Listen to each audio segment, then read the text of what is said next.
Hello बच्चों, अगर आप लघु शोध प्रबंध की रूपरेखा बनाने के बारे में जानना चाहते हैं, इसको सिनॉप्सिस बोलते हैं बेटा, या शोध प्रस्ताव बोलते हैं, या शोध प्रबंध की रूपरेखा बोलते हैं।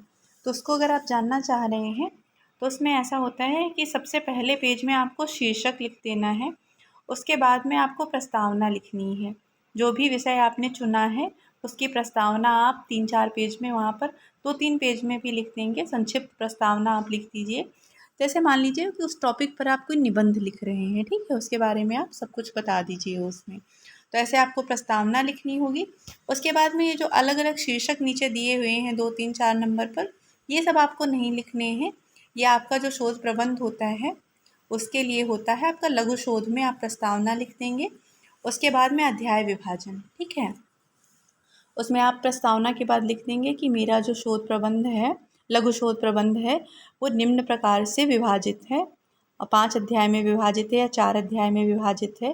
प्रथम अध्याय के अंतर्गत मैंने जो भी आपने प्रथम अध्याय में शीर्षक और उपशीर्षक दिए हैं उनका उल्लेख कर देंगे कि इस शीर्षक के अंतर्गत मैंने ये लिखा है। द्वितीय अध्याय के अंतर्गत मैंने ये लिखा है। तृतीय अध्याय में ये लिखा है।